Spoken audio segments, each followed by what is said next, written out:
ഹരി ഓം. എല്ലാവർക്കും നമസ്കാരം. ഇന്ന് നമ്മൾ ഭാഗവത സംബന്ധമായ വിഷയങ്ങളോടൊപ്പം തന്നെ ഒരുപാട് പേര് എൻ്റെ യൂട്യൂബ് ചാനൽ കണ്ടിട്ട് നമ്മുടെ ഹൈന്ദവരെ ഇന്ന് ആചരിച്ചുകൊണ്ടിരിക്കുന്ന അനേകം ആചാരവിശ്വാസങ്ങളിൽ അനാചാരവും സദാചാരവും ദുരാചാരവും ഒക്കെ കൂടിയതാണ്, നമുക്കറിയാവുന്നതാണ്. അപ്പോൾ അതിൽ എന്താണ് അനാചാരമെന്നും സദാചാരമെന്നും ദുരാചാരമെന്നും ഇന്ന് പലർക്കും നമ്മുടെ ഹിന്ദു വിശ്വാസികളെന്ന് അഭിമാനിക്കുന്ന പലർക്കും അറിഞ്ഞുകൂടാ എന്നുള്ളതാണ് യാഥാർത്ഥ്യം. അപ്പോൾ അതിനെക്കുറിച്ച് നമ്മുടെ ഈ ഭാഗവത ക്ലാസ്സിനോടൊപ്പം തന്നെ നമ്മുടെ നിത്യജീവിതത്തിൽ നമ്മൾ നിത്യം കാണുന്നതും കേൾക്കുന്നതും ആചരിക്കുന്നതുമായ ചില ആചാരവിശ്വാസങ്ങളെക്കുറിച്ച് കൂടി സൂചിപ്പിക്കണമെന്ന് പല സുഹൃത്തുക്കളും ആവശ്യപ്പെട്ടതുകൊണ്ട് ഇന്ന് ഭാഗവത ക്ലാസ്സിനോടൊപ്പം തന്നെ കുറച്ച് ആചാരവിശ്വാസങ്ങളെക്കുറിച്ച് കൂടി സൂചിപ്പിക്കാമെന്ന് വിചാരിക്കുകയാണ്. അപ്പോൾ അതുകൊണ്ട് നമുക്ക് ഇന്ന് അതിലേക്ക് പോവുകയാണ്. അപ്പോൾ നമുക്ക് ആദ്യം തന്നെ എന്താണ് ആചാരം എന്നുള്ളതും ഈ ആചാരങ്ങളെ മൂന്നായിട്ട് തരംതിരിച്ചതിൽ സദാചാരമെന്നും അനാചാരമെന്നും ദുരാചാരമെന്നും വിളിക്കപ്പെടുന്ന ഒന്നാണ്. അപ്പോൾ എന്താണ് സദാചാരം എന്ന് ചോദിച്ചാൽ, അതായത് സത്തിനെ നല്ലതിനെ ആചരിക്കുന്നതിനെ നമുക്ക് സാധാരണഗതിയിൽ സദാചാരം എന്ന് പറയാം. സത് ആചാരമെന്നാണ്. അപ്പോൾ സത്തായിട്ടുള്ളതിനെ ആചരിക്കുന്നതാണ് സദാചാരം.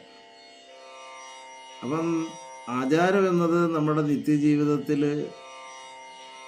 പ്രവൃത്തിയിൽ നമ്മൾ അതിനെ ഉൾപ്പെടുത്തുമ്പോൾ നമ്മുടെ ജീവിത ശൈലിയായി നിത്യജീവിതമായി ആ ജീവിതത്തിൻ്റെ ഭാഗമായിട്ട് മാറുമ്പോഴാണ് അത് ആചാരമാകുന്നത്.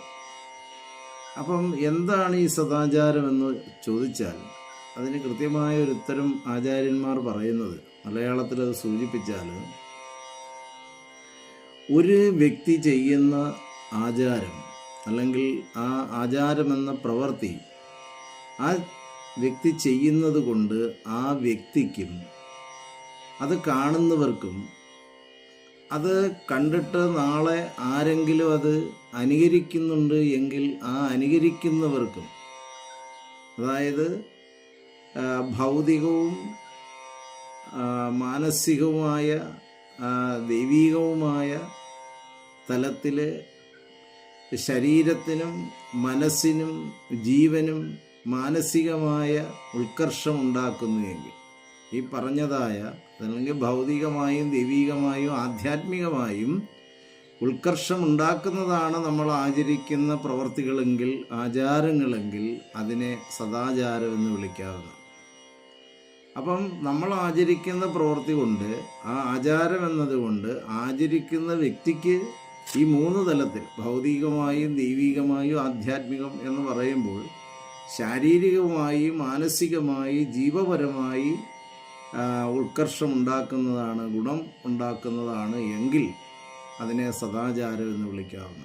എന്നാൽ അനാചാരമെന്ന് പറഞ്ഞാൽ ഒരു വ്യക്തി ആചരിക്കുന്ന പ്രവൃത്തി കൊണ്ട് ആചാരം കൊണ്ട് ആ വ്യക്തിക്കും കാണുന്നവർക്കും നാളെ അതാരെങ്കിലും അനുകരിക്കുന്നുണ്ട് എങ്കിൽ ആ അനുകരിക്കുന്നവർക്കും അത് സമൂഹത്തിനും ഗുണദോഷങ്ങളൊന്നും തന്നെ സംഭവിക്കുന്നില്ലെങ്കിൽ എന്ന് പറഞ്ഞാൽ നേരത്തെ പറഞ്ഞതുപോലെ ആ ആചരിക്കുന്ന വ്യക്തിക്കോ കാണുന്നവർക്കോ നാളെ അനുകരിക്കുന്നു എങ്കിൽ അവർക്കും ശാരീരികമായും മാനസികമായും ജീവപരമായി യാതൊരു വിധമായ ഗുണദോഷങ്ങളും ഇല്ലെങ്കിൽ അതിനെ അനാചാരം എന്ന് വിളിക്കാവുന്നു. കാരണം അവിടെ ദോഷം സംഭവിക്കുന്നില്ല, എന്നാൽ അവിടെ ഗുണവും സംഭവിക്കുന്നില്ല.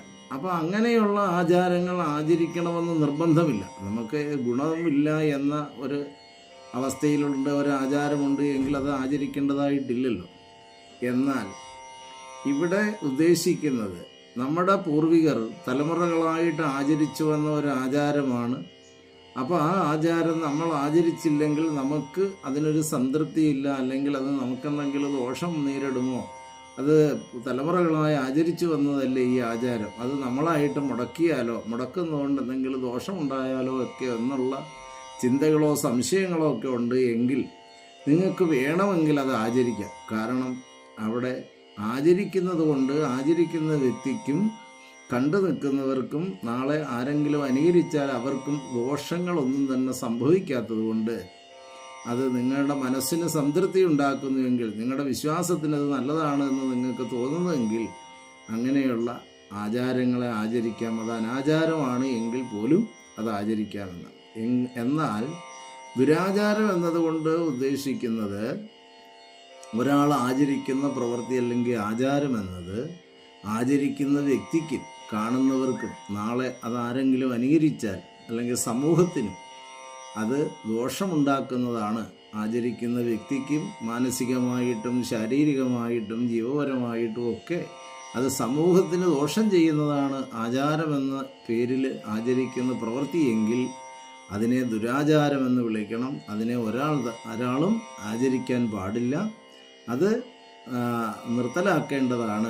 അതിനെ ആചരിക്കാൻ ആരും തന്നെ പ്രോത്സാഹിപ്പിക്കരുത് എന്നുള്ളതാണ് കൃത്യമായും ഇവിടെ സൂചിപ്പിക്കുന്നത് കൊണ്ട് ഉദ്ദേശിക്കുന്നത്. അപ്പോൾ കൃത്യമായും ആചാരങ്ങൾ നമ്മൾ തിരിച്ചറിയുക എന്നുള്ളതാണ്. അപ്പോൾ ആ സദാചാരവും ദുരാചാരവും അനാചാരവും ഒക്കെ തിരിച്ചറിഞ്ഞാൽ മാത്രമേ, അത് എന്തുകൊണ്ടാണ് ഈ ആചാരത്തെ ഇങ്ങനെ സദാചാരമൊന്നും അനാചാരമൊന്നും ദുരാചാരമൊന്നും വിളിക്കാൻ തന്നെ കാരണമെന്ന് പോലും നമ്മൾ പലരും തിരിച്ചറിയുന്നില്ല. അപ്പോൾ തിരിച്ചറിഞ്ഞാൽ മാത്രമേ നമുക്കിതിനെ വകതിരിച്ച് മനസ്സിലാക്കി നമുക്ക് ആചരിക്കുവാനും നമ്മളുടെ തലമുറകൾക്ക് പകർന്നു കൊടുക്കുവാനും സാധിക്കുള്ളൂ എന്നുള്ളതാണ്.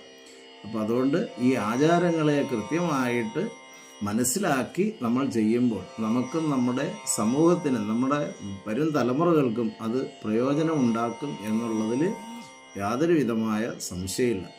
അതേപോലെ തന്നെ ആചാരങ്ങളിലെ പരമപ്രധാനമായി നമ്മൾ ഇന്ന് കാണുന്നത് പലർക്കും അതിനെപ്പറ്റി അറിഞ്ഞുകൂടാത്ത ആചാരങ്ങളിൽപ്പെട്ടതാണ് നമ്മുടെ മരണാനന്തര ചടങ്ങുകൾ. നമ്മൾ പലരും ഇന്ന് കണ്ടുകൊണ്ടിരിക്കുന്ന മരണ വീടുകളിൽ ചെല്ലുമ്പോൾ നമ്മൾ അവിടെ ഈ മരണാനന്തര ശേഷക്രിയ എന്ന പേരിൽ അറിയപ്പെടുന്ന കർമ്മങ്ങൾ പലതും ചെയ്യുമ്പോൾ ഹിന്ദു വിശ്വാസികളെന്ന് അഭിമാനിക്കുന്ന അതിൽ ജീവിക്കുന്ന നമ്മളായ പലർക്കും ഈ ആചാരങ്ങൾ എന്തിനാണ് ഇതൊക്കെ ചെയ്യുന്നത്, ഇതുകൊണ്ടുള്ള പ്രയോജനം എന്താണ് എന്ന് നമുക്ക് പലർക്കും അറിഞ്ഞുകൂടാ.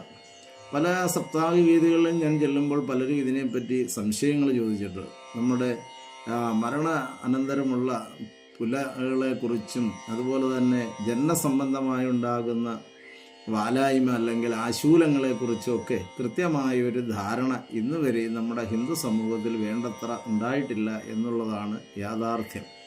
പലപ്പോഴും നമുക്ക് ഇങ്ങനെയുള്ള ഘട്ടങ്ങൾ ഉണ്ടാകുമ്പോൾ അറിവുള്ളവരോട് ഫോണിൽ വിളിച്ച് ചോദിക്കുകയാണ് പലപ്പോഴും പലരും ചെയ്യാറുള്ളത്. എനിക്ക് പുല എത്ര ദിവസമുണ്ട്, എനിക്ക് ഇന്നാര് മരിച്ചതാണ്, അല്ലെങ്കിൽ എൻ്റെ അമ്മയുടെ ഇളയ സഹോദരൻ മരിച്ചു, എനിക്ക് പുലയുണ്ടോ, അല്ലെങ്കിൽ എൻ്റെ കുഞ്ഞമ്മയുടെ മകൻ മരിച്ചു, എനിക്ക് പുലയുണ്ടോ, ഇങ്ങനെയുള്ള സംശയങ്ങൾ ഉണ്ടായിക്കൊണ്ടിരിക്കുകയാണ്. അപ്പോൾ അറിവുള്ളവരോട് വിളിച്ച് ചോദിക്കുകയും അതനുസരിച്ച് ചെയ്തുകൊണ്ടിരിക്കുകയാണ്. അപ്പോൾ എല്ലാവർക്കും അതിനെക്കുറിച്ചൊരു പൊതുധാരണയില്ല. അപ്പോൾ ഈ അടുത്ത കാലത്ത് തന്നെ ഉണ്ടായൊരു ചോദ്യമാണ്, മരിച്ചു കഴിയുമ്പോൾ മരിച്ച വ്യക്തിയെ ദഹിപ്പിച്ച് കുഴിമൂടി കഴിയുമ്പോൾ അദ്ദേഹത്തിൻ്റെ ഹൃദയഭാഗത്തൊരു തെങ്ങും തൈ വെക്കും. നമ്മുടെ കേരളത്തിൽ, ഈ മധ്യ കേരളത്തിൽ കണ്ടുവരുന്ന ഒരു ആചാരമാണ്. എന്തിനാണ് ഈ തെങ്ങും തൈ വെക്കുന്നത് എന്ന് ചോദിച്ചാൽ നമുക്ക് കൃത്യമായ ഒരു ആശയവും അതിന് നമുക്കറിയില്ല. പലരും പല ആശയങ്ങളാണ് അതിനെക്കുറിച്ച് സൂചിപ്പിക്കുന്നത്. കൃത്യമായ ഒരു ധാരണ, കാരണം അത് നമ്മുടെ ഹൈന്ദവ സംസ്കാരത്തിൽ പ്രധാനപ്പെട്ട ഒരു ആചാരമായിട്ട് കണ്ടിട്ടില്ല. പല ദേശങ്ങളിലും പല രീതിയാണ് നമ്മുടെ ആചാരങ്ങളിൽ ഹൈന്ദവ ആചാരങ്ങൾ തന്നെ കാണപ്പെടുന്നത്. എന്നാൽ നമ്മുടെ ഈ മധ്യ കേരളത്തിലൊക്കെ ഈ തെങ്ങും തൈ വെക്കുന്നത് കാണുമ്പോൾ നമുക്കതിനെ കൃത്യമായിട്ട് നമ്മുടെ സനാതനധർമ്മമായി നമ്മുടെ വിശ്വാസമായിട്ടൊക്കെ ഒന്ന് കൂട്ടി യോജിപ്പിച്ച് ചിന്തിച്ചാൽ ബോധപൂർവമായ ഒരു യുക്തി അതിനകത്തുണ്ട് എന്ന് എനിക്ക് തോന്നിയിട്ടുണ്ട്. കാരണം ഈ നമ്മളുടെ ജനനം മുതൽ മരണം വരെയുള്ള ആ ഓരോ കർമ്മങ്ങളെ മനുഷ്യനെ സംബന്ധിച്ചിടത്തോളം മനുഷ്യർ ജനന മരണം വരെയുള്ള സംസ്കാരം 16 സംസ്കാരം എന്നാണ്. അപ്പോൾ ഷോഡശ സംസ്കാരത്തിൽ ലാണ് മനുഷ്യർ ജീവിച്ച് മരിക്കുന്നത് വരെയുള്ള കർമ്മങ്ങൾ. അപ്പം ജനനം മുതൽ അതായത് സവിണ്ടി വരെയുള്ള കർമ്മങ്ങളെയാണ് ഷോഡശ സംസ്കാരം എന്ന് വിളിക്കപ്പെടുന്നത്.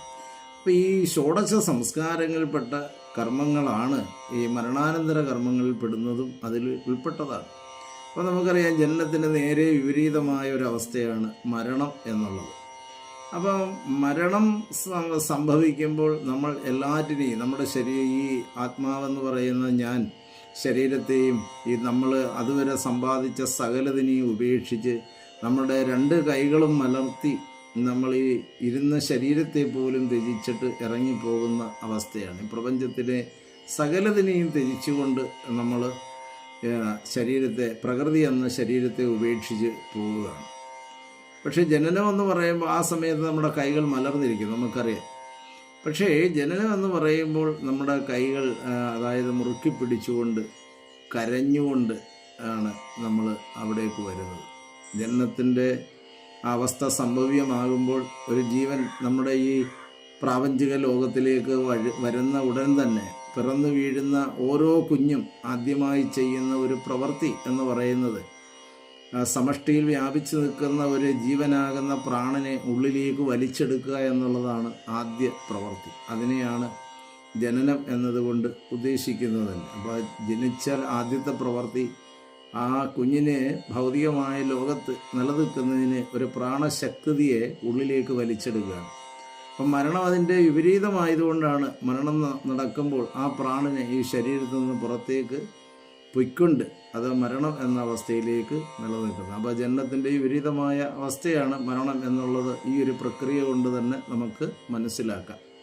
അപ്പോൾ അങ്ങനെ മരണാനന്തര കർമ്മങ്ങളെ പലതിനെയും നമ്മൾ ചിന്തിച്ചാൽ, അതായത് ഈ കൽപ്പവൃക്ഷം കുഴിമാടത്തിൽ വെക്കുന്നത് മുതൽ ഉള്ള ഓരോ ചടങ്ങുകളും നമ്മൾ പ്രത്യേകമായി വരുന്ന ദിവസങ്ങൾ ഭാഗവത പഠനത്തോടു കൂടി തന്നെ പ്രത്യേകമായി ഒരു അധ്യായമായി എടുത്ത് ഇത് നമ്മളുടെ അറിവിൻ്റെ പരിധി വെച്ച് ഇതിൽ സൂചിപ്പിക്കുവാനാണ് ഉദ്ദേശിക്കുന്ന. പല സുഹൃത്തുക്കളുടെയും പല അമ്മമാരുടെയും സംശയത്തിനൊരു നിവാരണമായിക്കൊള്ളട്ടെ എന്നും ചിന്തിച്ചാണ്. അതുകൊണ്ട് ഈ തെങ്ങിൻ തൈ കൽപ്പവൃക്ഷം വെക്കുന്നത് മുതൽ വാഴയിലേക്ക് കിടത്തുന്നതും കോടി അതായത് ഇടുന്നതും ദഹനം മുതൽ സബിണ്ടി വരെയുള്ള എല്ലാ കർമ്മങ്ങളും, അതായത് കുടത്തിൽ ജലമെടുത്ത് ജഡത്തിന് അപ്രദക്ഷിണം ചെയ്തുകൊണ്ട് ആ കുട ഉടച്ചു കളയുന്നതും വരെയുള്ള അനേക കർമ്മങ്ങൾ ഇവിടെയുണ്ട്.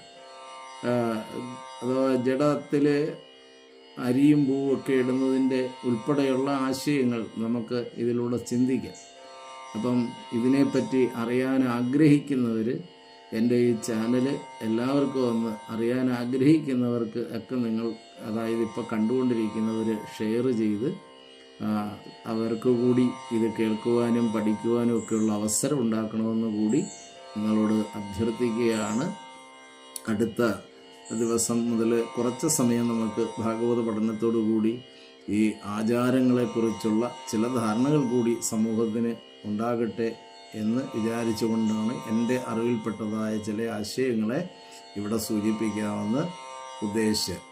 ഹരി ഓം, നമസ്കാരം. ഓം സർവമംഗളമംഗല്യേ ശിവേ സർവാർദ്ധസാധി ശരണ്യേ ത്രംബകേ ഗൗരി നാരായണീ നമസ്തുതേ.